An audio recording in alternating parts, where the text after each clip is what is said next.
We're about to complete the Republican bingo card, which means that every Republican candidate has come to WHO Radio, and we are pleased to welcome former Governor Jim Gilmore to the Hy-Vee studios. Governor Gilmore, thank you for joining me today. So you saved the best for last, right? This is the big finale. So.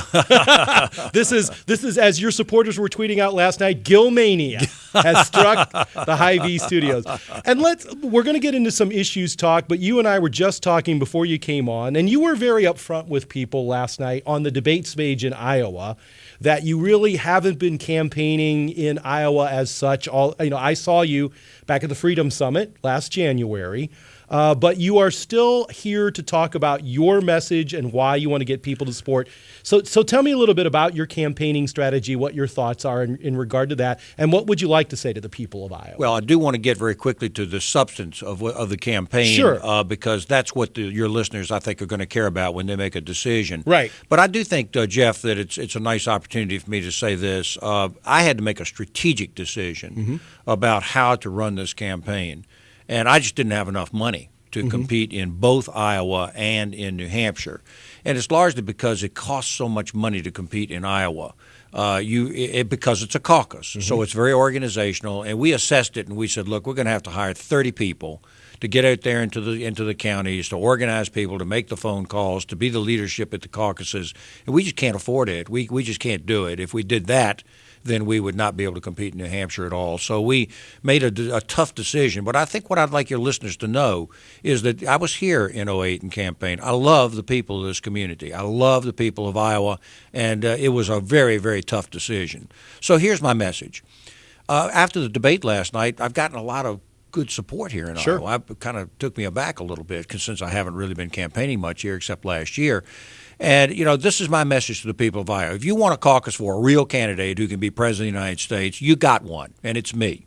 In fact, I think I'm the only one, frankly, of this crowd that is running for president. So if you choose to actually somebody that could be a good conservative president of the United States, go caucus for me. If I get one vote, frankly, in Iowa, I'll consider it a victory. A single vote, I'll consider it a victory. Because I've told the press that I couldn't compete in Iowa because of the high expense of the process. So, if all of a sudden, in what amounts to a write-in vote, basically, if people decide that they actually think I'm the right person to be the president, I'd be grateful for the support, and I want your listeners to know that. And as I said, I heard you at the Freedom Summit last January. You put a heavy emphasis on Veterans Affairs and foreign policy at that time. And, of course, the issues have kind of come to you, Governor Gilmore, at this point, because this is going to be an election about foreign policy. Veterans Affairs is going to be a big issue. What are your messages on those two fronts? And last night at the debate, if any of your listeners saw it, I strongly emphasized that. And said there are three things that I really want to emphasize. Number one, this is a very dangerous time for the United States, and it requires for a foreign policy person that knows what they're doing. And I've said before, this is no time to put an amateur in the White House on foreign policy, and we're getting ready to do that. We're getting ready to put somebody in the White House that doesn't know what they're doing. That includes Hillary Clinton, by the way. And I do know what I'm doing. I have a degree in foreign policy. I'm the only United States Army veteran here in this entire race on both sides. I was in the Army intelligence in Europe during the 70s, during the Cold War. I chaired the National Commission on Terrorism and Weapons of Mass Destruction for the United States of America for 5 years, and I was the governor of Virginia during the 9/11 attack. And there's more, but that's enough to persuade your listeners that I actually am steeped in these issues, and this is no time to put an amateur in the White House. Number two, veterans issues. I'm the only veteran in the race, and I care deeply about these veterans issues, and I know what we need to do. Jeff, I know what we need to do. We need to make sure that veterans get the same health care benefits that anybody in the community would get. We need to recognize unique diseases like post-traumatic stress syndrome and suicide dangers. We need to recognize Agent Orange and oil battlefield injuries. Look, we need to have an appeals process that's fair to veterans. They get turned down and then they're helpless to really do a decent appeal. And third, gun rights. I'm the only candidate in this race that's on the board of directors of the National Rifle Association. And I'm on this board because I care deeply about people's gun rights. The President of the United States is trying to set us up to confiscate our guns. And I promise you that if I'm the President of the United States, that won't happen on Jim Gilmore's watch. A lot of times when I'm on the air, I'm talking about the fact that the American people believe if we just had the will, we could destroy ISIS. And they question the will of this president or the want of this president to actually want to get in there and destroy ISIS. So under President Gilmore, how do we get after ISIS? What is the answer to that problem? How can we destroy it so it doesn't threaten Americans anymore? Two things. There will be a military component to this, and we will have to squeeze them in, and we will have to contain them and then starve them to death. We're going to have to do that. And it'd be better if we could do it with some allies over there, but if we have to act unilaterally, we'll just have to do it because they're a danger to this country. But the bigger issue and more complex issue is that the war isn't just against ISIS, frankly. The war is against radical Islamism, or radical Islam. That's what it is, and it infects people worldwide, and those people are trying to get all Muslims to be for them. We have to fight that fight, the fight of ideas. We have to say that people who burn people up in cages and enslave women and behead people, that is not the way of the 21st century.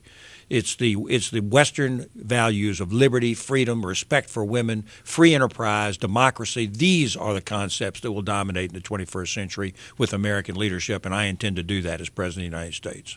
As a former governor, you have experience in implementing principles to try to grow incomes, grow the economy. What are some of the key elements?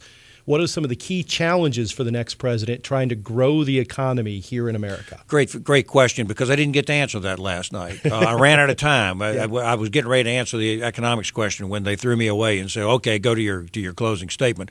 Look, I've been running on this for years. First of all, we have to recognize that there is a problem in this country. Growth is very slow. People are having to work part-time. Young people are coming out of college and not getting the career start that they deserve. So first you have to admit that there's a problem. Second, you have to have a very positive program to grow the economy, which the president does not do. We have to have the President Obama is not doing this. We have to have an affirmative program that reduces the regulations, that repeals all the burdensome taxes that have been placed on commercial activity and business and entrepreneurship in this country. And then I've developed a growth code on my website that you can look at it, gilmoreforamerica.com.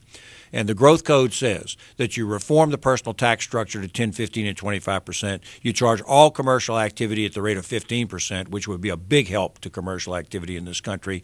And you get rid of the death tax so that farmers and people out there that are building up family farms can pass them down to their children without that heavy burden. If you do those things, the economy will grow, Jeff.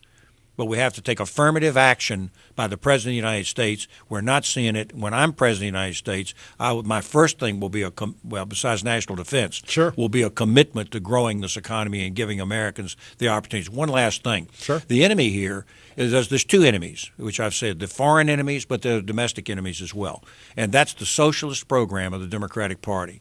This is a grand party of the United States, the Democratic Party, and they've been hijacked and taken over by the socialists. And now they're determined to impose socialism on this country. Jeff, it doesn't work. It has never worked. It didn't work in Russia. It won't work in the United States.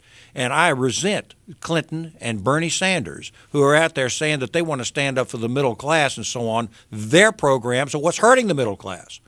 And yet they continue to push this thing like there's some kind of martyrs to the economic system. We know what to do. We conservatives know what to do. We'll do it for the American people. Speaking of socialist programs, Bernie's out there with his single-payer health care plan.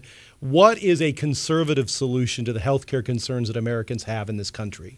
Well, nobody has presented a comprehensive alternative plan at this point. We just know that Obamacare is a problem. It's tamping down the economy. It's hurting people across the entire country, and we all know that. However, this is what I believe I'll do as president. I will design a program that relies much more on the free market that we're seeing right now. We have to actually begin to do what the free market does, and that's harmonize the cost of health care with its availability and create more supply and more ability to get decent health care instead of it being government run.